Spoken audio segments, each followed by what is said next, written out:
I think we have to realize that life is short. Hey, welcome to the 5 Year Millionaire podcast. And if you're new around here, I'm your host, stock market coach and option trader Jason Brown. And today's episode is a little bit different. We're going to be talking about not becoming a 5 year millionaire only by making money in the stock market, but I want to talk about how to become a 5 year millionaire in every area of your life. Let's kick it off with a quote, because this quote I read recently, I don't know who wrote it, but I came across it while scrolling on Instagram, and it really was interesting and made me stop and think. It said, "Someday strangers will live in our houses that we worked so hard for.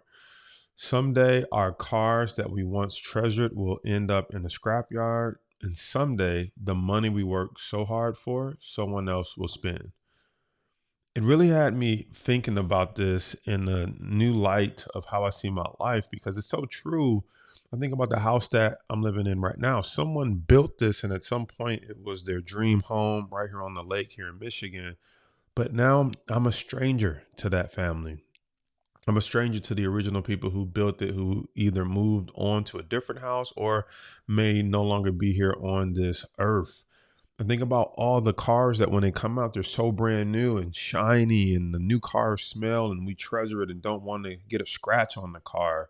But then think about how many of those cars are in the junkyard right now or being sold for parts. I'm not talking about the ones that's still around as a classic, but the car that we once thought was the best Cadillac, the newest thing, the fanciest thing on the block that represented status to our neighbors, to our community. That car is probably in a junkyard for someone who bought one 20, 30, 40, 50 years ago.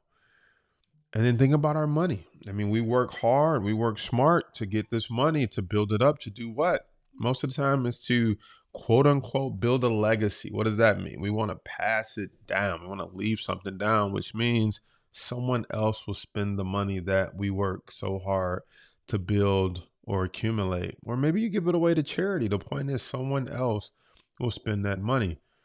And this topic is so fresh and important to me. And this quote is so touching to me because at the time of recording this, my mother's birthday is in 24 hours. And last year, this time, we were celebrating her birthday and we had no idea that she'd be passing away 2 weeks later. In fact, today, I actually have a funeral viewing to go to for a good friend and mentee, my buddy John Buckert, who was a lawyer. And just this past weekend, I guess he passed away suddenly. I don't want to speculate, but I believe it was from maybe a heart attack. And I'm like, I was just talking to John. I was just talking to him at the last event that we had for EO Entrepreneurs Organization. I was just chatting with him on our last Zoom call about how to help build this law firm business and scale it. And wow, today we're going to be going to a viewing for John. Now, yes, I know that death is a heavy topic, and I don't mean for this episode to be heavy, but what I want you to think about is we talk a lot about becoming a 5 year millionaire from taking $4,000, earning 10% a month from it. And if you make 60 trades or one trade a month, 12 a year, in 5 years, you can become a millionaire. And yes, while that's true, I really want us to, as people, focus on how do we become a millionaire in every aspect of our life. And so what is every aspect of our lives? So money, yes, that's one area to become a quote unquote millionaire or a 5 year millionaire in. But I want to encourage you, are you looking at your 5 year millionaire health journey the same way? I recently went to the gym. I've been drinking my half gallon of water that I have here. I've been drinking my water, and I've just been thinking like, man, there's more ways to become a millionaire or make sure you're a millionaire in other areas of your life than money. Because what is being a millionaire if you don't have your health? What's being a millionaire if you can't walk up and down the stairs? And so as I think about becoming a millionaire, a 5 year millionaire in my physical health and my mental health, I wanted to unpack what does that really mean? And so we have this 5-year plan to make the money, but do you have a 5-year plan to lose the weight? Do you have a 5-year plan to get in the best shape of your life? Do you have a 5-year plan to make sure that you can still be mobile when you're 70, 80, or 90?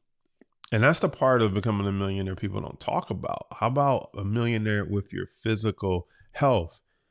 If you interview anybody who is on their deathbed or is sick with cancer or sick with any type of ailment you can think of, and you said you can have $1 million or your health, there's no doubt that not almost everyone would say, I would trade in the $1 million if I could just have my health. Rick Ross had a line in his rap verse that said, I would give you all the wealth if I could have my health. And that was when I think he wrote that line after if you follow Rick Ross, you might not if you don't listen to rap or hip hop, but there was a time where he bragged about being obese, being overweight. He would call himself fat and rich, different things like that. And it was cute. It was funny until he ended up in the hospital on life support. And when that story broke that Rick Ross in the hospital fighting for his life on life support, when he came through from that, it no longer became funny to be rich and obese. It no longer became funny to be rich and fat and unhealthy. It no longer became funny to be rich and pouring alcohol into your body and destroying it, or smoking weed or putting cigarettes in. I don't know if he smoked cigarettes or weed. I mean, he says in his rap sometimes, I think weed, but I don't know. I'm not an expert in Rick Ross's personal life in case he's listening to this episode, which he's probably not. But the point is, you have a wealthy person who said, I would give you all the wealth if I could have my health. And I'm thinking, wow. But the time to start thinking about that is now, not when you're in the hospital on life support, not when you're in the hospital and you can't walk, you can't move, you need someone to help you get up and go to the bathroom. Now is the time to start thinking about your 5-year millionaire physical health. What can you do now so that in 5 years from now, you can say you're a millionaire with respect to your health, regardless of the money that you make or have made? And how about your 5-year millionaire mental health, right? Physical is one thing, but how about your mental health? This is one that's been on my mind a lot lately as well. You know, a lot of people don't focus on their mental health, and mental health can be being stressed. A lot of that stress comes from being with a partner.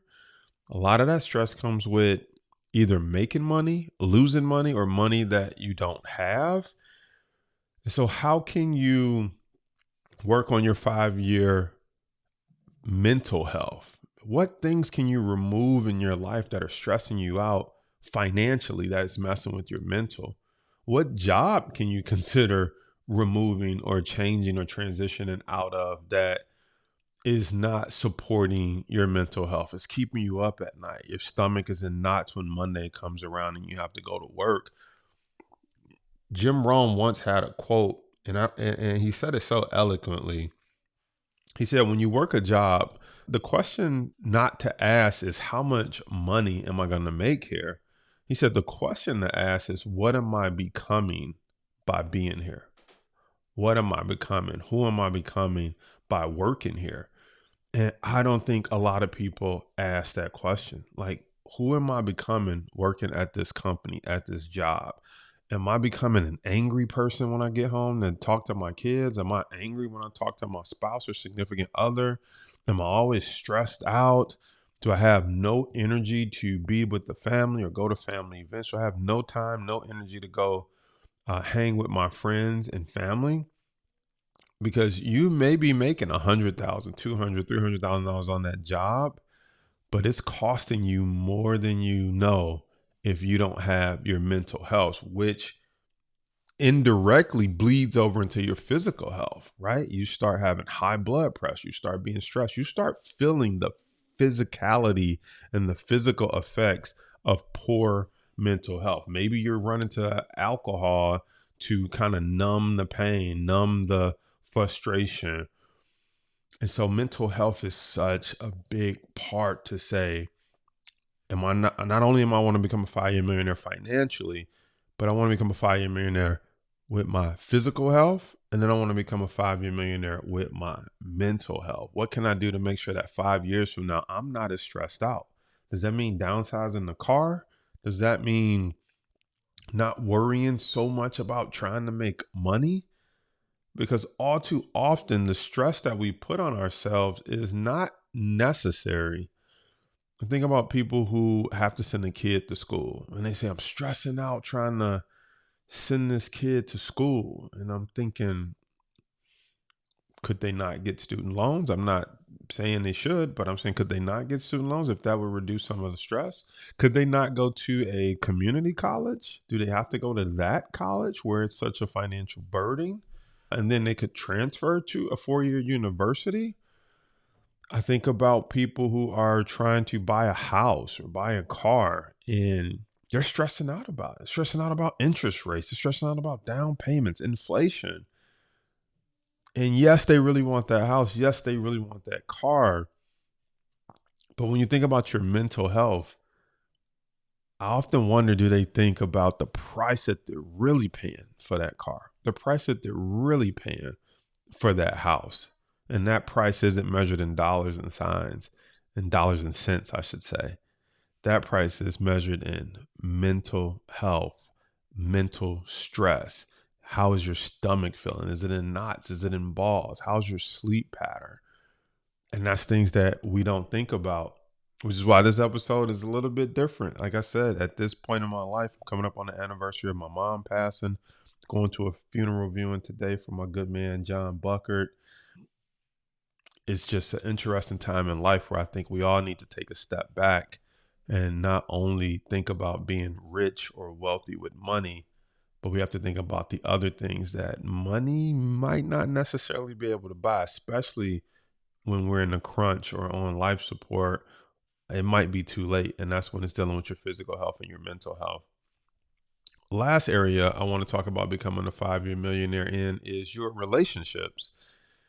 I think about my buddy John, and as I go to see him today, I got a smile on my face. I got a smile on my face because John, he showed up at every event that we have for our entrepreneurs organization. He showed up at every event. He always had a smile on his face. The guy was always positive. In our coaching sessions, he always was present, asking questions.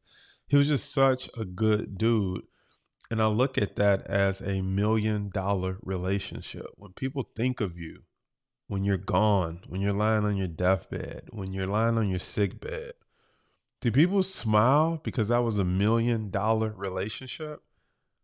Do people want to come visit you in the hospital? Do people want to come to your viewing? Do people want to step up to the mic and speak about how you impacted their life? Because if they don't, I got good news for you. If you're listening to this, you're still alive. And while this is called the 5-Year Millionaire podcast, you should be thinking about, how can I transform those 5-year millionaire relationships? How can I pour into $1 million relationships over the next 5 years? And I don't mean networking with millionaires. I don't mean pouring into relationships that can help you get to $1 million. No, no, no, no, no. I'm talking about, if you ask a small child, they say, how does a child spell love? And it's not LOVE, it's TIME. They spell love with time. Do you spend time with them? They don't care how much money you make. They don't have a concept of money. And that's what I'm talking about with your relationships. We've all met wealthy peoples that was a-holes. You've all met some rich people that you're like, yeah, but who wants to be around that guy, that girl? And if you haven't met somebody that's wealthy that is an a-hole and that you don't want to be around, hey, I encourage you to keep living. It's coming. Or maybe you are the wealthy person that's an a-hole and that nobody wants to be around. So you might need to get a mirror. You might be like, well, maybe I'm him, I'm her. Hopefully not. But the point is, How are you investing in 5-year millionaire relationships? By spending time, not money, spending time, by being good energy, by being positive. When people tell you that they're starting a new business opportunity, they bought a course, they are doing something, are you the one that says, good for you, keep going, let me know what you learned, I support you? Are you pouring into that $1 million relationship bank account? Or are you the one always making withdrawals and never deposits? You're always negative. You're like, why are you doing that? What made you go that route? How come you're doing this? Oh, I can't come to that event because I'm working. I can't spend time because, all the things, all the reasons why. I think we have to realize that life is short. And in some instances, it feels long, right? I mean, when you're hearing this, you're like, it's short, but it's long at the same time, which is so conflicting. Because you're like, we got a lot of time left. But do we really? Do we really know how much time we have left? Does anybody really have the clock on their life to know exactly how much time we had left?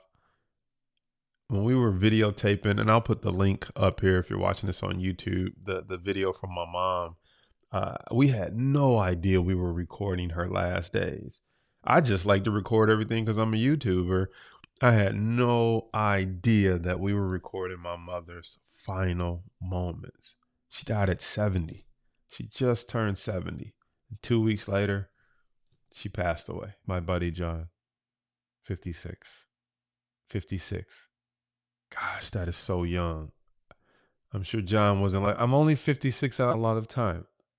It's like life is long, but it's short.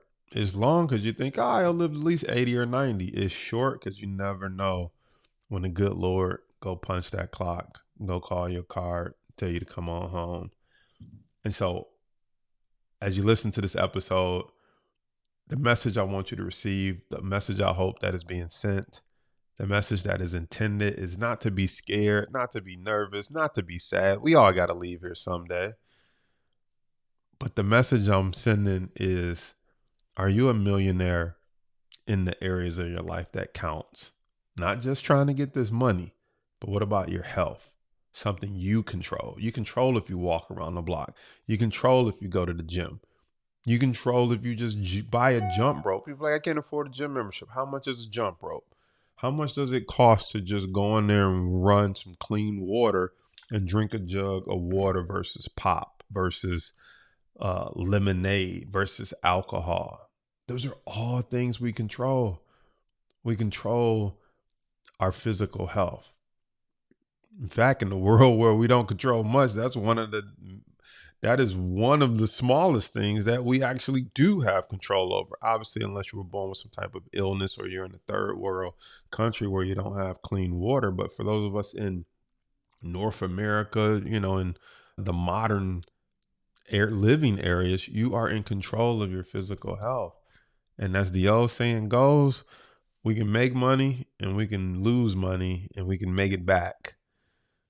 But you only got one life and you only got one body. You can't lose an arm and just get it back. You can't lose a heart and just get it back. I mean, obviously they could do a heart transplant, but it's not your original heart. We got one body and we got to take care of it. We got one mind. Are you investing in your mental? That's the message that I hope that you receive. You have control to some degree of the things that's stressing you out. You don't always have to go big or go home. You don't always have to be, yes, you have to make money, but do you have to make money in that environment? Even with the stock market, yes, you have to make money, but are you putting stress on yourself saying, I got to make it by this month, by this year, or else? Are you putting that stress on you that's messing with your mental? If you are, I'm asking you to stop it. Be patient, be kind. You only got one mind. And if you mess with your mental, it starts to bleed into your physical. And again, the message that I hope is received is that you take a listen to this and you take a look around and you think about the relationships in your life. For me, I am so blessed that the final days with my mother were super positive. I mean, we were hanging out. We had cake and ice cream. I had just gotten back from Africa, Cape Town, South Africa, and I brought my mom this beautiful African dress. for her birthday. Again, you can check that video out in the description or in the link on this page. And we had a good time. She was sitting in the Rolls Royce, checking out how fancy the car was. We had a good time. Told her I loved her, and I got zero regrets. And I'm so grateful that it was a good time. It wasn't like, oh, I can't wait till she leaves and go home, because she came back up here to Michigan. It wasn't any negative or ill words spoken. I told her I loved her. So I don't have any wish I would have told her I loved her one more time. Like, no, I got a chance to do that. Wish I'd have hugged her, got a chance to do that.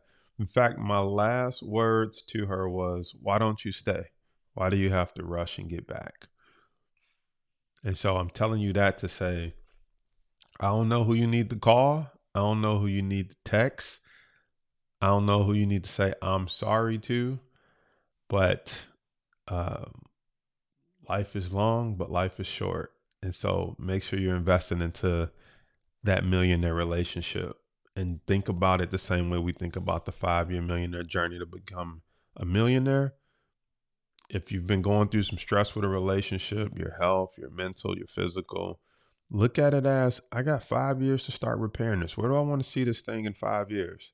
What do I want to see with my relationship with my kids, my friend, my spouse, my coworkers? Maybe you got 5 more years before you retire. Do you want your last relationships to be that you just wrote it out at the job, that you were lazy, that you just dialed it in your final 5 years? Like, look at the relationships in your life and send that text, make that call, make those changes, show up to that birthday party, buy the plane ticket for that family reunion that you don't really want to go to. I'm telling you to make sure you're investing in that 5-year millionaire relationship, because life is short. It's long, but it's short all at the same time. So with that, I hope you go on a 5-year millionaire journey, not just about making money, but a 5-year millionaire journey where your health looks like a millionaire. It looks like $1 million worth of health, physically and mentally, and your relationships are looking like, feeling like, and being valued at $1 million. I'll see you on the next one.